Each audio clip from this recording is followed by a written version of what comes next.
They say that once you've seen one outback museum, you've seen them all. There is a certain sameness about these collections of local memorabilia in many cases, but the Herberton Historic Museum is just about every outback museum you have ever visited, all rolled into one. Occupying 16 acres, the historic village Herberton is a tin mining town with shops, pub, bank, chemist, grocer, printer and garage. There are more than 50 restored period buildings, making this outdoor museum the most significant in Queensland. The historic village pays homage to the era when mining dominated the mineral-rich mountains of the Atherton Tablelands. It has a strong interest in turn-of-the-century machinery and small engines, transport, fashion and pharmaceuticals, as well as motor vehicles and war memorabilia. Priceless Australian collections from grocery items and tobacco to treasured dolls and toys also feature prominently throughout the museum.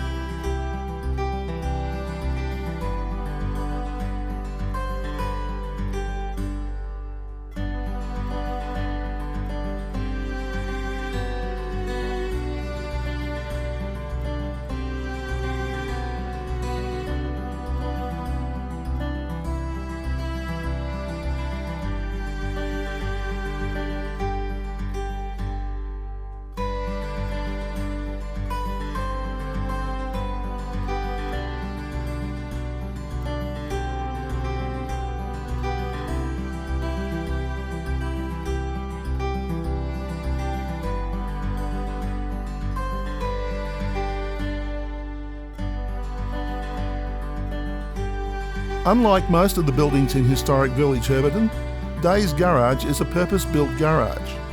Solidly built motor cars that survived rough Australian roads during the decades leading up to World War II stand proudly alongside fully restored vehicles from the 1920s. Daisy, the 1923 T-model Ford Roadster, and an Australian-bodied Continental Flyer Phaeton, thought to be the only one still in existence, take pride of place beside a 1927 Morris Cowley van, a 1927 Chrysler Tourer, and a 1923 F-model Harley Davidson.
Ada's Frock Salon has an array of elegant clothing and clothing-related items that are all fine examples of personal belongings the pioneers brought with them.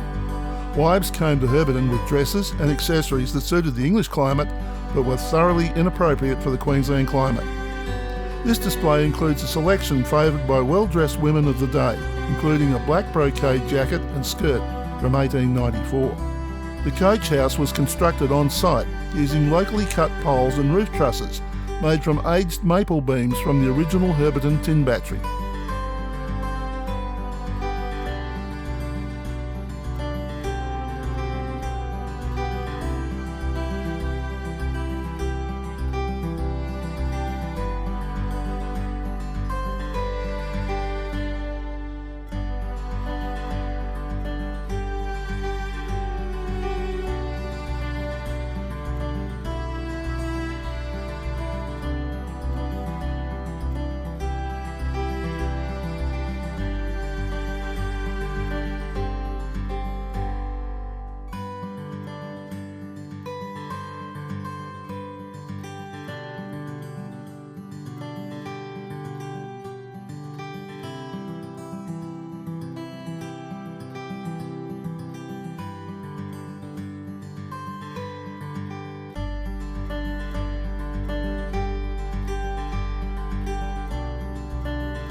The 130-year-old Elderslie House was the home of adventurer, miner and entrepreneur John Newell, who was the founder of Herberton.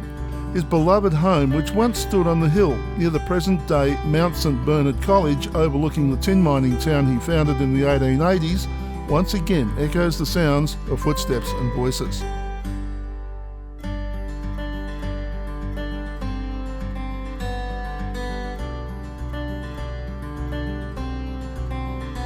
Fine china, polished silverware and crystal tableware greet guests seeking refreshments at the village's Bakerville tea rooms. The grand dame of tableland buildings, the Bakerville Hotel circa 1890, has been lovingly restored and recreated as the tea rooms offering lunch, morning and afternoon tea. A private home at Bakerville during the late 1800s, this building was converted into a hotel at the turn of the 20th century. The building was moved during 1990 in 3 sections over 18 kilometres from Bakerville to the historic village in Herberton. The hub of the village is a newspaper. Some of the old presses are restored to working order, and you can even have your name printed on a wanted poster.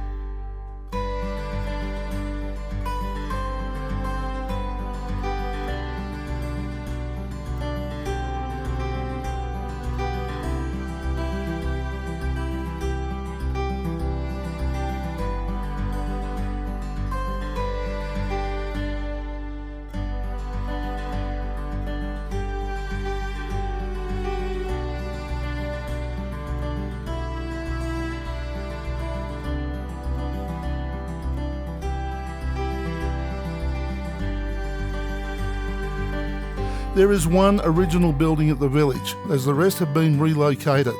The miner's hut is the home of tin miner Jack Durry, which was built in the 1880s. It was here he spent his free time before returning to work nearby at the Happy Jack mine on the banks of the Wild River.